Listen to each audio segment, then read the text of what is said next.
All right, go ahead. State calls Dr. Elaine Pope. Dr. Pope, if you could please stand and raise your right hand. Do you swear or affirm the testimony you're about to give in the matter now pending before the court will be the truth, the whole truth, and nothing but the truth, so help you God? Yes, I do. Okay, could you please have a seat and introduce yourself to the jury? Okay. Hello, my name is Elaine Pope. Do I need to elaborate? I will continue to ask Okay. questions. How Thank are you. you employed? Right now, I do private contracts. So I do forensic casework, and then I also lecture.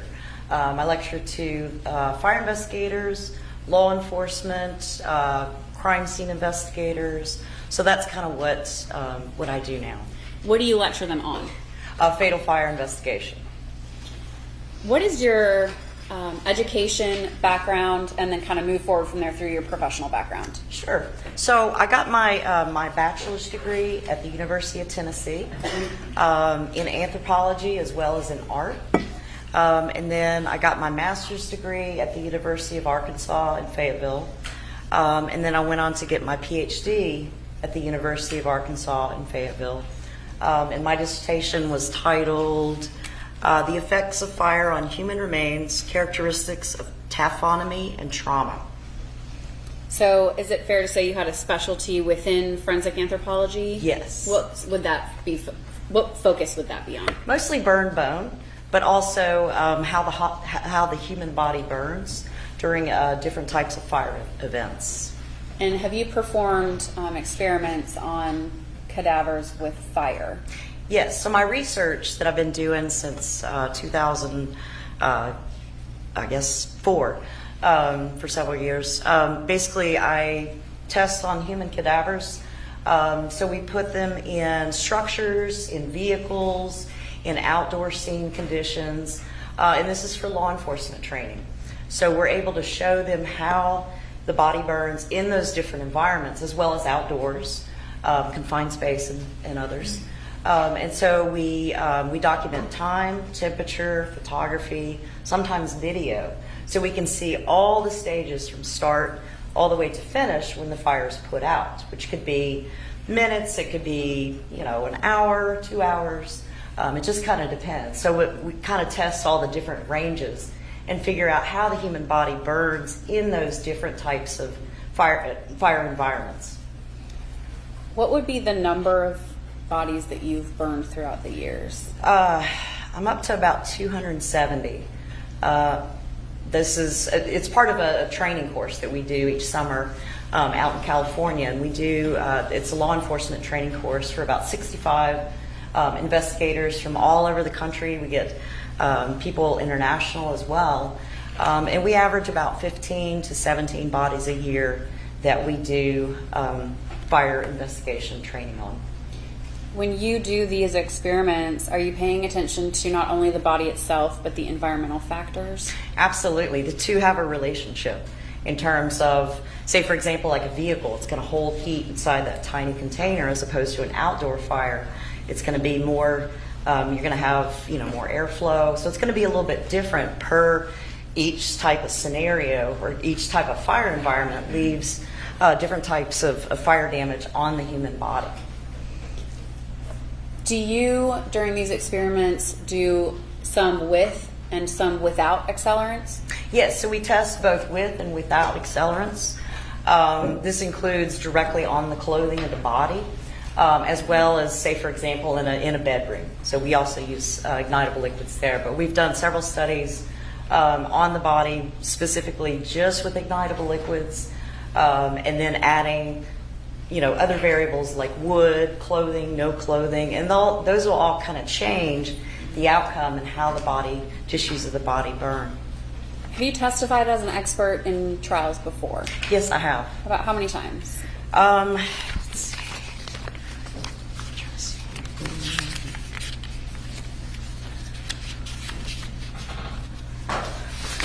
Okay.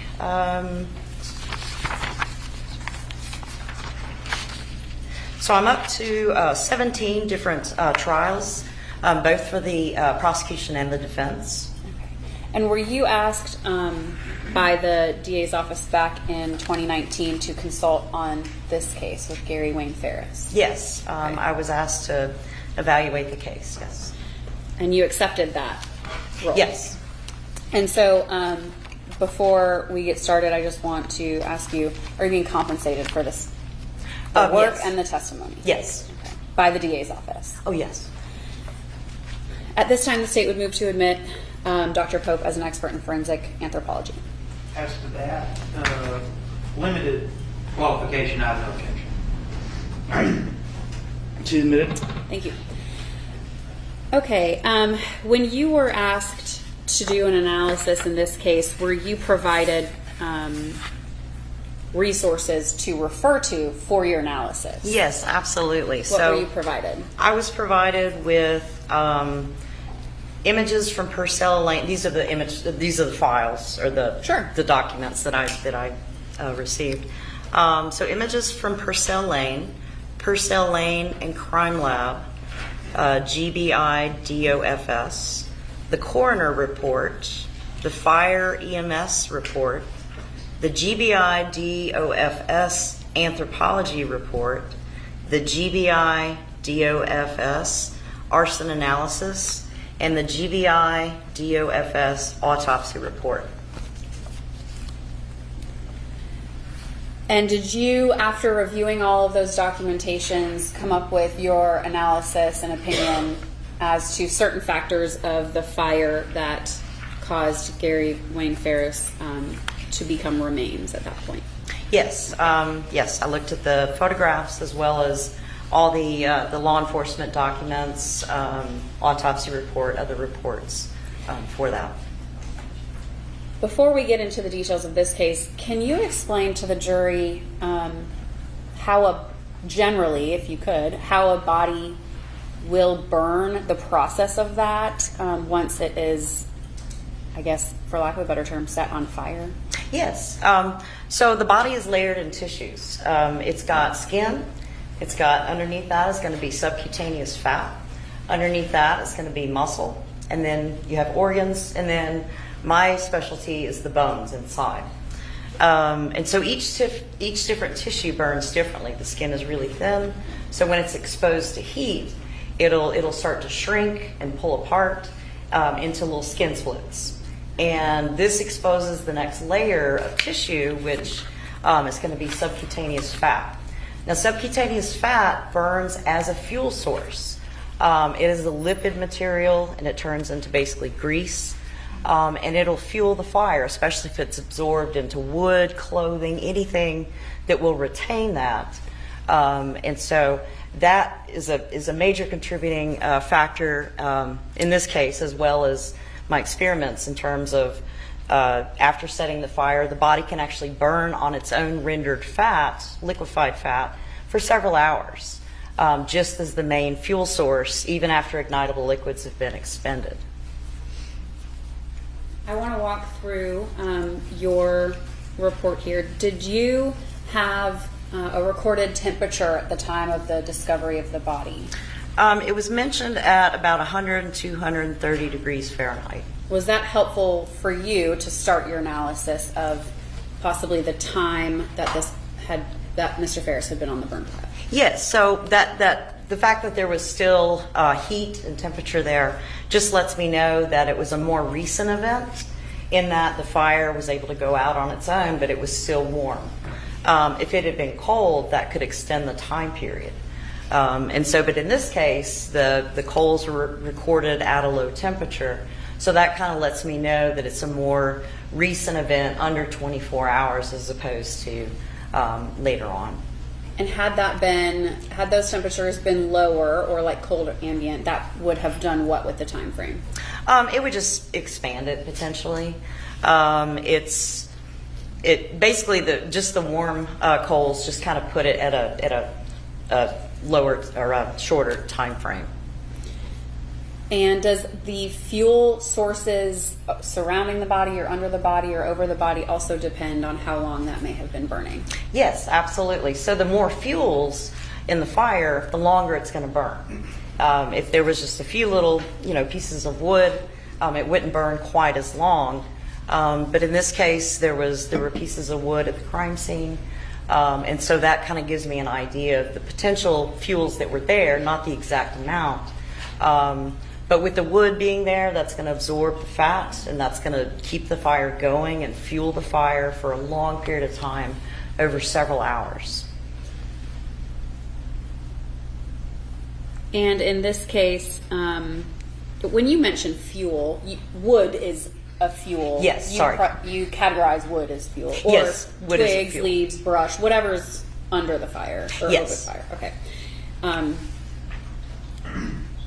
When you, I'm just trying to clarify, when you say fuel, you don't mean any sort of ignitable liquids or anything like that? No, Okay. yes, I misspoke there. Fuel is No. anything that burns. Okay, It could perfect. be wood, clothing, ignitable liquids, just any type of fuel that would burn. Okay. And then I want to move on down to, you knew the date of the discovery of the body, correct? Yes. And those are the photos that you have are from that date. Correct. Okay. Tell the jury about, you made the determination that this was a single burn event. What does that mean? Well, this is, so we do, in the experiments, we'll do basically set a fire and let it burn the entire course without adding wood.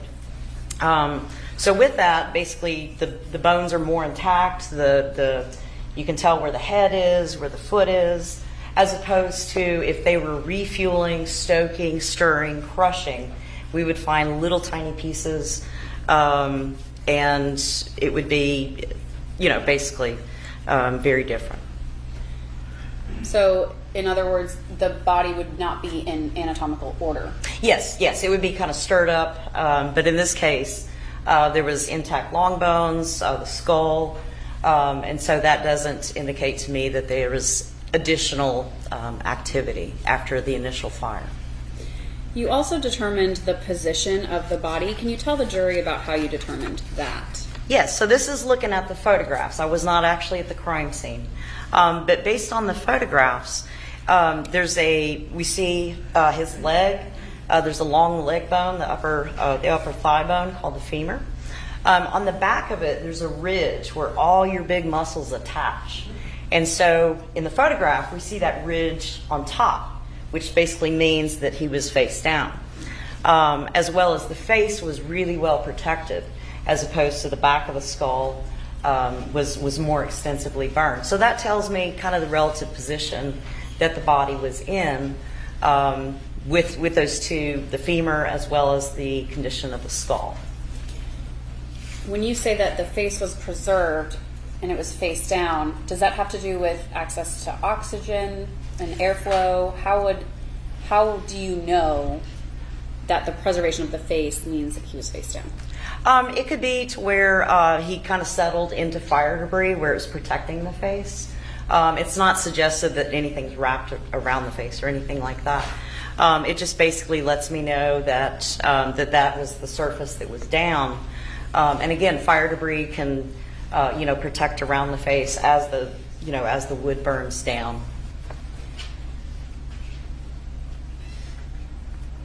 And as an individual who's burning, their subcutaneous fat, you mentioned, kind of acts as a fuel source. Correct. So if there was wood surrounding the body and the fat was wicking into the wood, how would that affect the fire? That's going to sustain the burning process.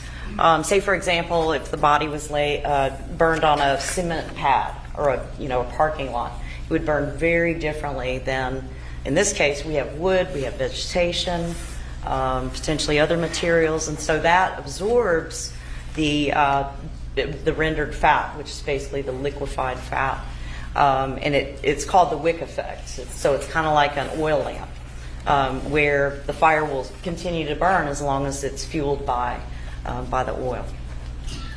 So considering the photos that you received in this case, it wasn't surprising to you to hear that there was no evidence of ignitable liquids on this fire. Yes, ignitable liquids will get the fire going, but you don't have to have ignitable liquids to start a fire necessarily. If you build a campfire, you may be using kindling. Just different things can get the fire going. It doesn't necessarily have to be ignitable liquids. Thank you, Dr. Pope. That's all I have for you. Good. 1 second, Judge. All right. Trying to be more efficient. Good morning, Dr. Pope. It is afternoon now. How are you? I'm doing great, thank you, sir. My name's Michael Ray. I represent Ms. Farris. A couple of things I just want to go over with you, okay? One, the jury doesn't have your report, but you had kind of talked about it with the your appendix 1 and 2. I gave examples. Yes. Now, in both of those examples that you gave regarding time and things such as that, there was some type of diesel fuel or a mixture of gasoline and diesel used in those instances? Yes, in the appendices that I provided, yes, ignitable liquids are used. One was primarily ignitable liquids in clothing as the primary fuel source. Then there was a second example of a body burned just on pieces of logs and wood and whatnot. But yes, ignitable liquids, I used it in both of those. And from what you reviewed in this case, there's no evidence of any ignitable liquids being used? Not based on the burn patterns. Okay. No. Start with your compensation from the DA's office. What were you initially paid to render your report? It was $200 an hour. I don't have the actual invoice with me. Approximately how many hours did you work? It could have been between 10 and 20. That's usually what reviewing photographs, reports, and then writing my report takes. Because I mean, I believe you stated that you reviewed coroner's report, GBI autopsy. Yes. So that's a lot of reports. Yes. You reviewed. All right, so $200 an hour. Yes. Okay. And what's your cost of testifying here today? Well, on the stand, it's $200 an hour as well. $200 an hour. I'm assuming you're like most experts. You do that from travel and everything. No, just appearing, sitting here. Okay. Well, I tell you what, you have negotiated yourself a better deal than the other forensic anthropology. You got $380. All right. So that out of the way, you're not a forensic pathologist. No. Okay. You are not certified in certifying cause or manner of death. No. Okay. And what state do you typically operate out of? Knoxville, Tennessee. Okay. So you're a Tennessee fan. Yes. Okay. We'll forgive you. And you went to school in Arkansas? Yes, sir. Okay. Master's and PhD. Okay. All right. Now, from your examination of what you've done, and I'm going to go ahead and get something ready to pull up to show you. From your examination, you can't tell us anything about Gary Farris's cause of death. No, that's not what I was asked to do, nor am I qualified. I'm not a medical examiner. Correct. Just making sure. There it is. And I'll show you that in just a few minutes. So you weren't asked, nor can you tell us anything about how Gary died? No. Okay. Now the effects on the remains, they would be the same regardless of who set the fire, right? Fire started. Yeah. How it was set would matter regarding the effects on the remains. Just to get it going, ignitable liquids gets it going quicker, but once it goes, ignitable liquids have no effect after the first few minutes. But yet again, we have no evidence of ignitable liquids. Okay.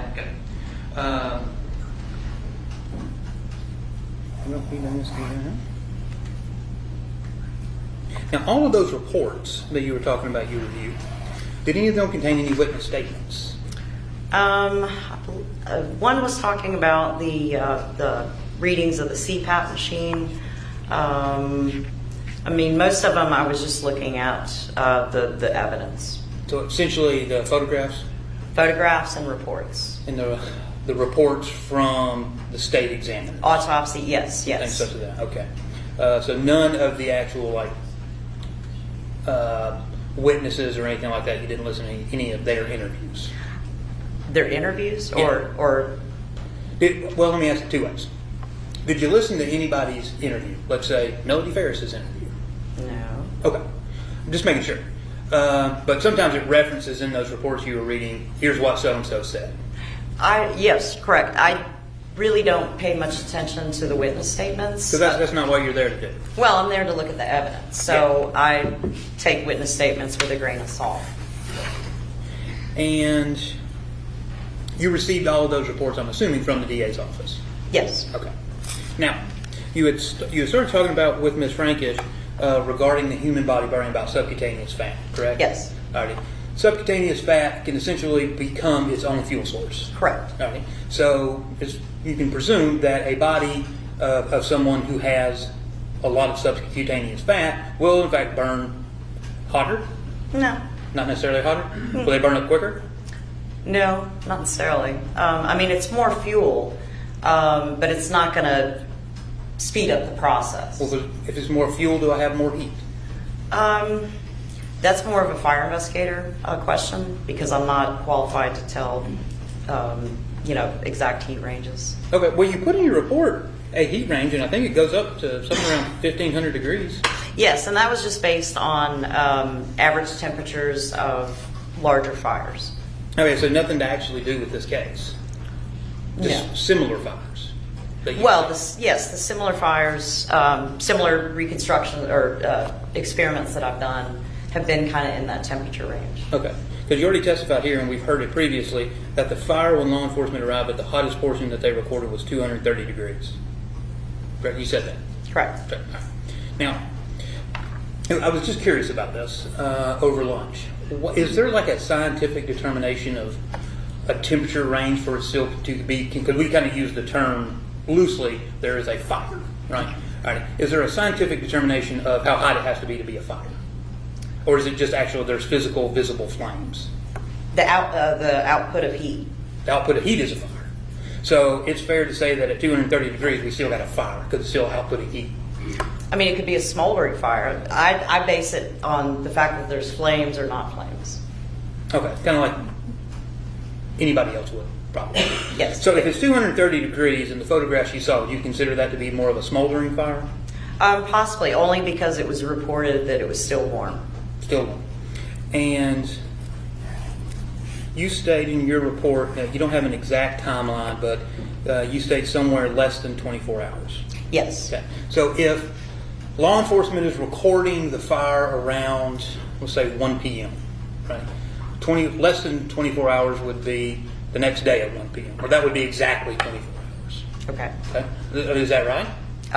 In 24 hours? Like 24 hours from now, 24 hours from now will be 1:09 tomorrow. Oh, okay, yes. Yeah. So if I go back in time, trying to calculate something else, 1:09 yesterday would be 24 hours. Yes. Right? All right. So the fire was started or was recorded on July the 5th around 1 p.m. That would mean less than 24 hours would be July the 4th at 1 p.m. Correct? Yes. Okay. Now, you also state that you didn't find from the photographs any evidence of stirring or stroking or anything like that. Not based on how the remains were found. Okay.